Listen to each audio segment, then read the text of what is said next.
Fala galera, tudo bem? Muito bem-vindos a mais um quadro Mitos e Lendas do nosso querido Jiu-Jitsu. Lembrando aqui para você se inscrever no canal e se você estiver escutando esse áudio no podcast também Viver de Jiu-Jitsu, seja muito bem-vindo.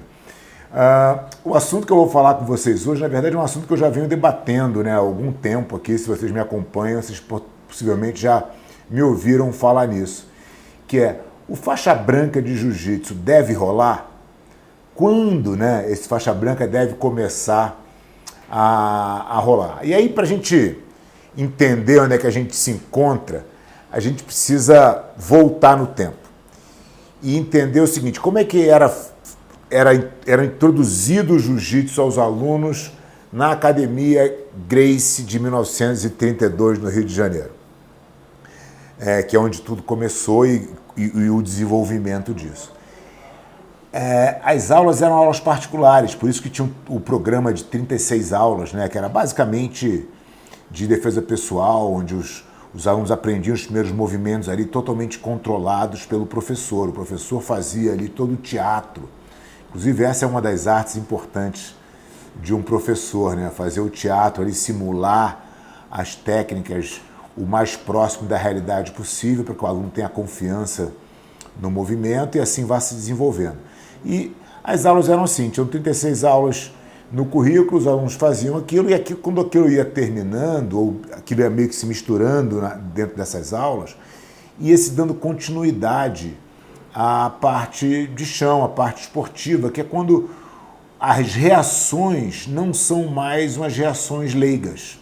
As reações não são mais reações baseadas no instinto. Elas são, sim, reações baseadas em movimentos técnicos. Então, quando eu faço um movimento técnico, meu adversário vai contra-atacar com o movimento técnico e aí a técnica vai se desenvolvendo. E é assim que o jiu-jitsu se desenvolveu ao longo de tantos anos. É importante a gente conceituar isso, por quê? Porque as aulas particulares eram a entrada dos alunos na academia. E os alunos treinavam somente e exclusivamente com os professores. O que acontece? Chega uma hora que as academias começam a proliferar, Não só mais a Academia Gracie, até mesmo dentro da família, O Carson e o Hollis saem para montar a academia deles. Já estavam começando as competições, então as aulas já eram aulas coletivas. Já começava a história das aulas coletivas ali, e aí que vem o grande problema, porque não existia uma metodologia de ensino muito definida para essas turmas, A dificuldade de você ter uma metodologia criada para uma turma que não tem uma homogeneidade de frequência. Então você tem um aluno que vem 3 vezes por semana, tem outro que vai uma vez, tem outro que vem todo dia, e aí os níveis vão se descasando. E aí a dificuldade de você ter um sistema de aulas coletivas. O que torna muito necessário que você divida os níveis, que o faixa branca tenha a sua turma, para que ele possa ali ter um entendimento inicial, para depois, então, começar ali a treinar o rola propriamente dito. Então, a primeira coisa que é importante se dizer é: sem uma diferença de nível, você está comprometendo o aprendizado do seu aluno. E aí você vai falar: não, mas eu sou faixa branca, eu adoro treinar com os graduados da minha academia. É claro, todo faixa branca que já passou por esse processo, ele adora. Ninguém está dizendo que isso não é divertido, que isso não é legal e que você não vai se desenvolver desse jeito. O que eu estou te garantindo é que você está expulsando do jiu-jitsu uma população gigantesca que não se sujeita a passar por isso, que não se sente confortável nesse sistema de aprendizado, onde ele tem que sofrer primeiro para aprender depois. Isso não é a forma mais inteligente de fazer, mas é a forma que é praticada por muitas academias ainda hoje. Muito disso se deve a uma incapacidade, um desconhecimento, de um método efetivo para tratar diferentes alunos em diferentes situações. e um pouco até por um desleixo, por uma preguiça, por ser muito mais fácil eu dar uma aula para quem já sabe, né?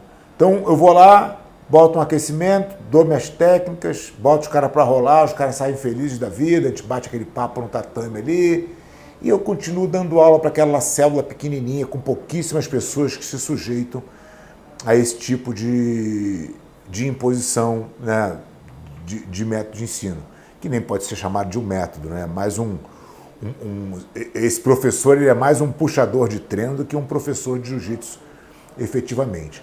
Então, quando você divide os níveis de aula e se concentra na melhor forma do faixa branca aprender o processo, você vai ver que é necessário que ele tenha algum tempo, né, de preparo antes dele estar apto a entender o rola, né? Porque não tem nenhum problema do aluno tomar um amasso e ser finalizado. Isso tudo faz parte do processo, isso vai acontecer na nossa vida para sempre.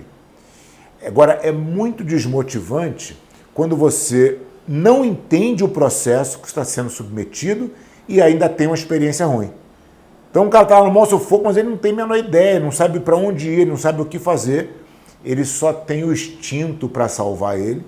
E como vocês provavelmente já sabem, no caso específico do jiu-jitsu, usar o instinto é a pior coisa que você pode fazer, porque ele vai te caminhar exatamente para a técnica do seu adversário. Então a experiência do faixa branca é ruim quando ele não sabe, vira uma briga, né? E pouca gente gosta. Você fala assim, puta, vamos ali segunda, quarta, sexta brigar, você vai ver quantas pessoas vão no teu grupo. Vai ser pouquíssima gente, as pessoas não gostam disso. Você pode eventualmente ter que brigar e é ok, mas brigar todo dia sempre, isso não é prazeroso, né?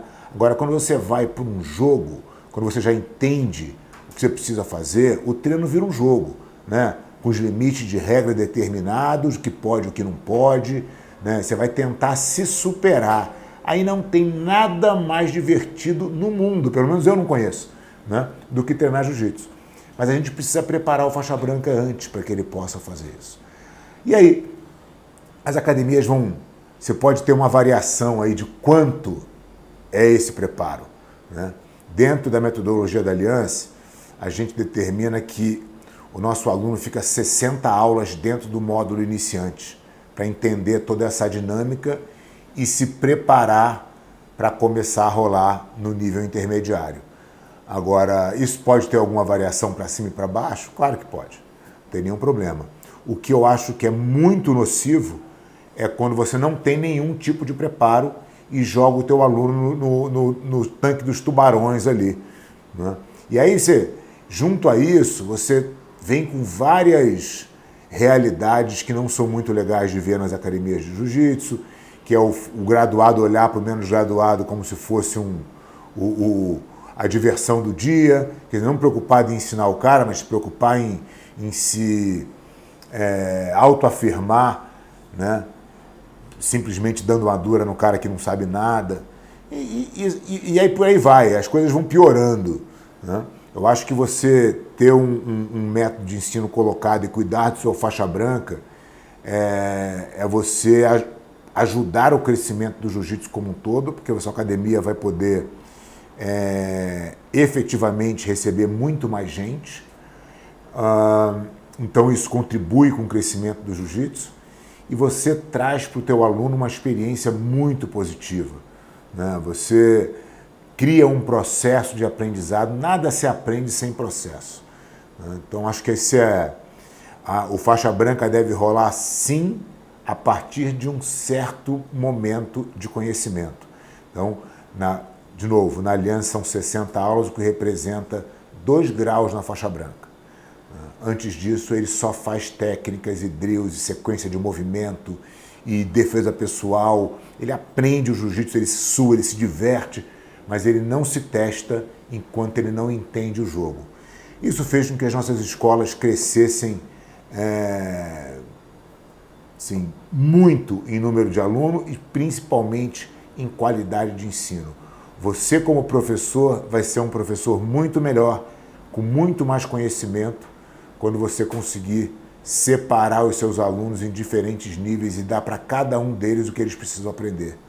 Dá mais trabalho, mas esse é o nosso trabalho de quem gosta de ensinar jiu-jitsu. Até a próxima.